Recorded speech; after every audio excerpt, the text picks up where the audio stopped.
Césarée à Golgotha, de la révélation à l'accomplissement. Bienvenue dans ce parcours biblique où nous explorerons ensemble les Écritures selon une méthode simple et profonde. Lecture, observation, questionnement et application. Que le texte nous éclaire et que nos cœurs répondent. Prenons maintenant le temps d'ouvrir nos Bibles. Nous allons lire les Écritures dans Matthieu 16, les versets 21 à 23. Prenons le temps d'écouter cette parole. Dès lors, Jésus commença à faire connaître à ses disciples qu'il fallait qu'il aille à Jérusalem, qu'il souffre beaucoup de la part des anciens, des principaux sacrificateurs et des scribes, qu'il soit mis à mort et qu'il ressuscite le troisième jour. Pierre, l'ayant pris à part, se mit à le reprendre et dit : À Dieu ne plaise, Seigneur, cela ne t'arrivera pas. Mais Jésus, se retournant, dit à Pierre : Arrière de moi, Satan, tu mets en scandale, car tes pensées ne sont pas les pensées de Dieu, mais celles des hommes.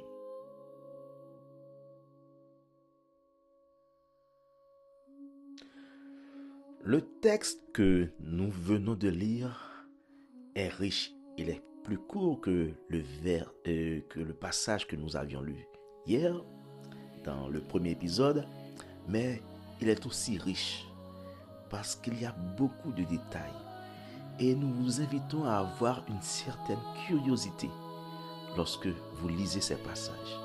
Rappelez-vous, nous passons de Césarée de Philippe à Golgotha. C'est tout un parcours et nous allons utiliser le livre de Matthieu. C'est pour cela que nous avons commencé avec Matthieu 16 et nous allons continuer pour arriver à la crucifixion de Jésus. Mais aujourd'hui, nous sommes à notre deuxième épisode. Dans cet épisode, nous venons de lire 3 versets et ces 3 versets commencent déjà avec un connecteur. Il y a une première observation que j'ai pu faire qui est très importante, c'est dès lors. Puisqu'il y a dès lors, il faut savoir que c'est un point de départ. Et ce point de départ, c'est lorsque Jésus a confirmé à ses disciples qu'il est le Christ. Lorsqu'ils ont eu cette conviction, lorsque Pierre a reçu cette révélation et qu'il a dit « Tu es le Christ, le Fils du Dieu vivant », alors Jésus a senti que ses disciples étaient prêts à avoir une nourriture qui est encore plus profonde, une nourriture qui a beaucoup plus de détails. Il ne leur avait jamais parlé de tout cela avant. Et ce que nous allons voir, c'est un ensemble de détails où il va dire, voilà ce qui va se passer. 1, 2, 3. 1. Il faut qu'il aille à Jérusalem. C'est bien. Alors nous observons pour les disciples, et c'est quelque chose de merveilleux, c'est quelque chose à quoi ils s'attendent vraiment. Parce que si Jésus dit qu'il va à Jérusalem, cela veut aussi dire que c'est le Messie, c'est le Christ qui va à Jérusalem. Mais dans la deuxième partie, c'est étonnant. Parce qu'il voit que le Seigneur dit, il faut qu'il souffre beaucoup. C'est quelque chose qui n'avait pas été prévu.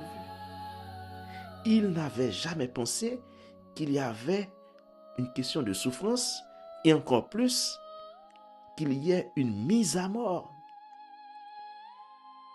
Ça, c'est étonnant. Nous voyons que c'est tout un plan que le Seigneur, il dévoile. Avant cela, les disciples n'étaient pas prêts.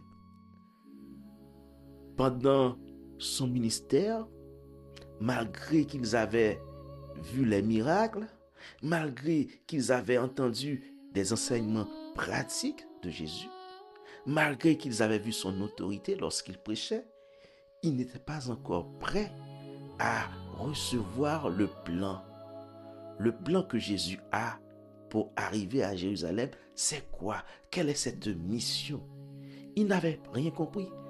Parce que les Juifs de l'époque, voilà comment ils comprenaient le Messie. Pour eux, le Messie serait quelqu'un qui viendrait les délivrer de l'Empire romain. Ils étaient fatigués du tribut payé à César. Ils étaient fatigués d'être des personnes marginalisées par l'Empire romain. Ils étaient fatigués d'être comme dans une sorte d'esclavage. Parce que pour un juif, c'est quelque chose à ne pas supporter, d'être dans la servitude. Mais les disciples ont entendu quelque chose qui sonne différent. Quelque chose qui ne sonne pas comme ce qu'ils avaient l'habitude d'entendre avant le ministère de Jésus. Ils n'avaient pas entendu cela. Et c'est aussi la première fois que le Seigneur annonce sa mort à ses disciples. Il leur dit qu'il faut qu'ils aillent à Jérusalem. Il faut qu'ils souffrent. Et de la part de qui? Des anciens. Ce sont des personnes qui sont établies, qui sont des représentants du peuple.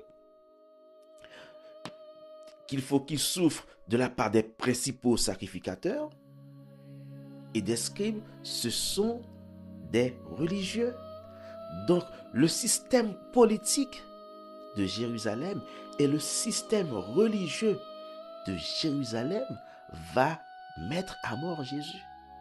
Et c'est dans le plan même de Jésus. C'est dans le plan même de Dieu. C'est dans le plan rédempteur de Dieu. C'est étonnant. Les disciples n'arrivent pas à comprendre cela. C'est pour cela que, au verset 22, nous voyons que Pierre fait son intervention. Au verset 22, faisons cette observation. Pierre, l'ayant pris à part. Pierre s'est mis de côté et a pris Jésus à part afin de lui parler. Peut-être que Pierre, après avoir reçu, je dirais, de telles félicitations où Jésus lui a dit « Tu es heureux, Simon, fils de Jonas ». Alors c'était lui qui a reçu la révélation. Mais malgré qu'il a reçu cette révélation spéciale de Dieu, il ne comprend pas le plan. Et c'est ce qui explique son opposition à ce plan de Dieu. Il dit, à Dieu ne plaise, Seigneur, cela ne t'arrivera pas. Et c'est contraire à tout ce que Jésus a dit. C'est comme s'il dit, non, Seigneur, tu ne seras pas mis à mort. Tu ne souffriras pas. Mais il y a quelque chose dans le plan qu'il a oublié. Parce qu'il y a cette quatrième partie où Jésus a dit qu'il ressuscite le troisième jour. Alors le problème de Pierre, c'est la croix. Le problème de Pierre, c'est la mort du Messie. Le problème de Pierre, c'est la souffrance. Il n'avait jamais compris, il n'avait jamais pensé qu'il y aurait de la souffrance dans la vie du Messie.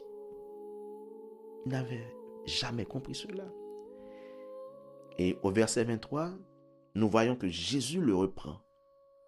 Et il le reprend d'une manière vraiment catégorique. Il dit, arrière de moi, Satan. Il était heureux, fils de Jonas, celui qui a reçu la révélation. Maintenant, il est Satan. Mais pourquoi? Parce que, au commencement, pour être heureux, il disait des paroles qui viennent de Dieu, et c'était Dieu qui lui avait révélé ces choses. Mais là, il ne parle pas selon la volonté de Dieu. Et c'est ce que Jésus lui reproche. Il dit, tu mets un scandale. C'est comme s'il dit à Pierre, ce que tu me dis là, tu veux que je fasse le contraire du plan divin? Et c'est ce qu'exactement l'adversaire, Satan, veut. Il veut que je nie le plan divin. Alors, si tes pensées ne sont pas celles de Dieu, alors je considère que tes paroles, elles proviennent de Satan. Et il dit aussi, mais celles des hommes. Alors, voyez bien, lorsque nous avons des pensées qui ne viennent pas de Dieu, mais qui viennent des hommes, Jésus les assimile à Satan. Alors nous devons penser aussi à nous-mêmes lorsque nous avons des idées, lorsque nous avons des projets, lorsque nous pensons à quelque chose. Il faut toujours chercher la volonté de Dieu d'abord. Donc, frères et sœurs, excusez-moi, aujourd'hui, dans ce petit pas vers Golgotha, nous avons vu que le Seigneur a dévoilé son plan à ses disciples. Ses disciples ne comprenaient pas, mais ce plan correspondait à la mission de Jésus sur terre. Rappelez-vous, lorsque Jean-Baptiste avait vu Jésus, il a dit, voici l'agneau de Dieu qui ôte le péché du monde. Mais comment un agneau ôte le péché? C'est lorsqu'il est sacrifié. Sans sacrifice, sans le sang, sans la mort, il n'y a pas de rémission pour le péché. Et les disciples n'avaient pas cette connaissance, ils n'avaient pas cette compréhension. C'est bien après, nous voyons que Pierre a pu comprendre, après la mort de Jésus. Et dans son épître, il reprend ces phrases, il reprend ces paroles d'Ésaïe, où il dit, lui-même qui a porté nos péchés en son corps, lui par les meurtrissures duquel vous avez été guéris. Ça, c'est vraiment important. C'est parce qu'il a eu une connaissance. Mais cela est arrivé bien après. Mais avant tout cela, il ne comprenait pas le plan divin. Frères et sœurs, essayons de comprendre le plan divin. Et donnons aussi assez d'importance à ce que Jésus a fait pour l'humanité. Il a accepté de souffrir. Il a accepté d'être mis à mort. C'est vraiment important. Cela nous démontre un amour sublime. Cela nous démontre un amour incomparable. Il l'a fait pour sauver l'humanité. Donc, frères et sœurs, nous allons prendre ce temps pour prier Dieu, pour remercier Dieu de ce plan rédempteur qui a été annoncé depuis Genèse 3, verset 15, où il a dit au serpent, je mettrai inimitié entre toi et la femme, entre ta postérité et sa postérité. Celle-ci t'écrasera la tête et tu lui blesseras le talon. La mort de Jésus, ici, dans ce verset 15 de Genèse 3, blesser le talon de la postérité de la femme. Il parlait de Jésus. Ce plan-là était dès le commencement. Ce plan-là était déjà forgé depuis la chute. Lorsque Dieu a donné à chaque personne la condamnation qui lui est appropriée, il a dit à Adam, voilà, tu devras souffrir pour nourrir ta famille. Et il a dit à la femme, tu devras souffrir dans l'enfantement, tu devras souffrir davantage. Il va augmenter les douleurs de l'enfantement. Mais quant au serpent, c'est le proto-évangile que nous avons. Il a dit que la tête du serpent serait écrasée par la postérité de la femme. Et cette postérité, c'est Jésus. Mais il blessera le talon. Il blessera le talon, c'est-à-dire que Jésus va mourir. Frères et sœurs, nous allons prier pour remercier le Seigneur pour ce plan. Et nous allons lui demander aussi de nous aider à comprendre la grandeur de tous ses projets pour nous. Parce que des fois, nous voyons en partie. Des fois, lorsque nous lisons des versets, eh bien, nous disons voilà ce que Dieu veut pour nous. Nous n'arrivons pas à comprendre que les plans de Dieu, ses projets sont impénétrables. Et qu'il nous faut prendre du recul, il nous faut accepter aussi la volonté de Dieu dans notre vie. Prions ensemble.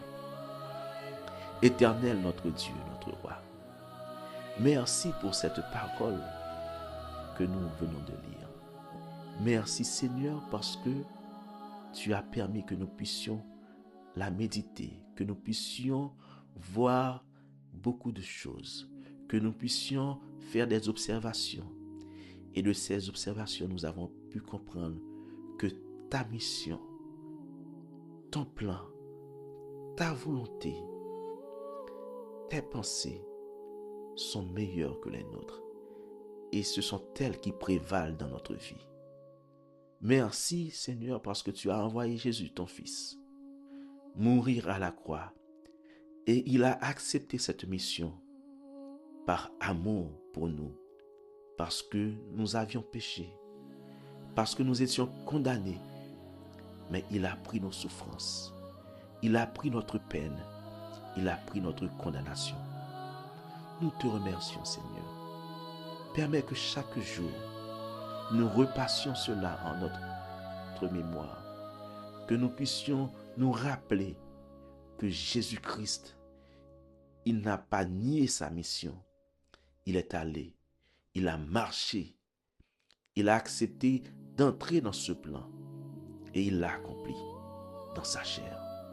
Nous t'en remercions Seigneur et nous te louons au nom de Jésus qui vit et qui règne au siècle des siècles. Amen. Merci d'avoir été avec nous et nous avançons toujours vers Golgotha. À la prochaine occasion, nous allons voir ce que le Seigneur lui-même dit à ses disciples, parce que eux aussi, ils devront accepter quelque chose. Donc, voyons-nous au 3e épisode pour avancer vers Golgotha. Que le Seigneur vous bénisse.